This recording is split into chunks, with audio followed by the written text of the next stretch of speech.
300 से ज्यादा खूंखार कामिकाज़े ड्रोन, 50 से ज्यादा बैलिस्टिक और हाइपरसोनिक मिसाइलें और सिर्फ 10 मिनट, नतीजा चारों तरफ तबाही। जी हां, यूक्रेन की राजधानी कीव में इतना भीषण हमला किया है रूस ने कि लिटरली एक छोटा सा भूकंप आ गया कई इलाकों में। तो वहीं रशियन सोर्सेज का कहना है कि यह हमला रूस की अंतिम नीति के तहत किया गया है। मतलब रूस कीव पर अब चढ़ाई करने की तैयारी कर रहा है, इसके लिए तैयारी पुख्ता कर ली गई है।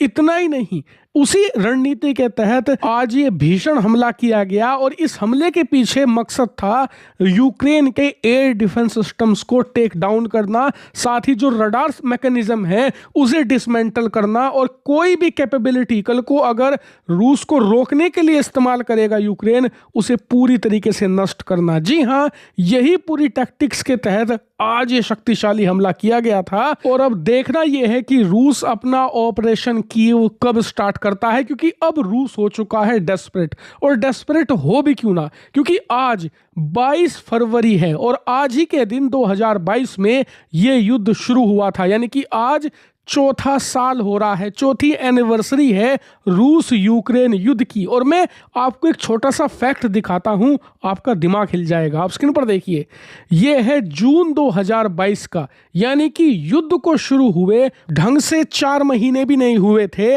लेकिन रूस उस समय यूक्रेन की 20% जमीन पर कब्जा कर चुका था। जी हां, 20% लैंड यूक्रेन की रूस के हाथों में जा चुकी थी और लग ऐसा रहा था कि अब बस कुछ ही हफ्तों की देरी है और पूरे के पूरे यूक्रेन पर रूसी अधिकार हो जाएगा, क्योंकि इतने जबरदस्त तरीके से रूस आगे बढ़ रहा था। लेकिन आज 4 सालों के बाद क्या स्थिति है, आप खुद अपनी स्क्रीन पर देखिए।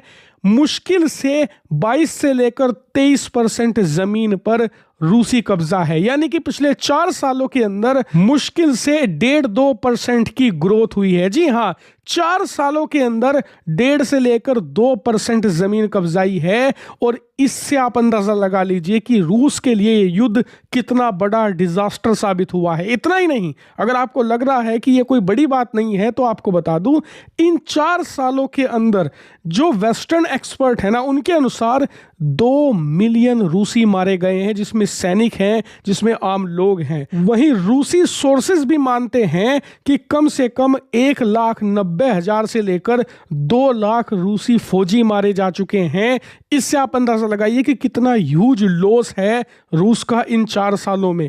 अब आप खुद कंपेयर कर लीजिए कि लगभग 2 लाख फौजी और लाखों की संख्या में आम नागरिकों की जान गंवाकर भी मुश्किल से 1.5-2% की जमीन आप कब्जा रहे हो, तो ये डिजास्टर नहीं तो और क्या है। और मैंने अभी आपको ये तो बताया ही नहीं कि इस दौरान रूस ने कितने हथियार गंवाए हैं, कितने अरब डॉलर के डिफेंस सिस्टम नष्ट हो गए हैं, क्योंकि दर्जनों तो S-400 तबाह हो गए हैं रूस के। जिन्हें नहीं पता, एक S-400 की कीमत 1 अरब डॉलर होती है। इसके अलावा S-500 तबाह हुए हैं, दर्जनों की संख्या में S-300 एयर डिफेंस सिस्टम, पैंतसीर, बहुत सारे हथियारों के जो उनके भंडार गृह थे वो नष्ट हो गए।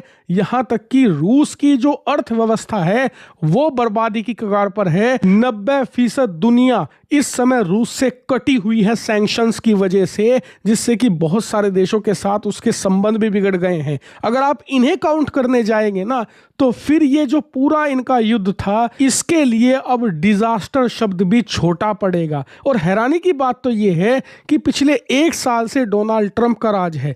डोनाल्ड ट्रंप ने पूरा सपोर्ट दिया है पुतिन को, जो उनकी मर्जी है वो करने देते हैं। यहां तक कि इंटेलिजेंस सपोर्ट नहीं है, अरबों डॉलर जो आ रहे थे वो नहीं मिल पा रहे। इसके बावजूद भी अगर आप इस युद्ध को खत्म नहीं कर सकते, तो फिर ये आपके इतिहास में एक काले धब्बे की तरह गिना जाएगा। यही कारण है कि रूस अब जल्द से जल्द ऑपरेशन कीव स्टार्ट करना चाहता है, ताकि इस युद्ध को अब निर्णायक मोड की तरफ ले जाया जा सके। हालांकि आपका इस पर क्या मानना है, कमेंट करके जरूर बताइएगा।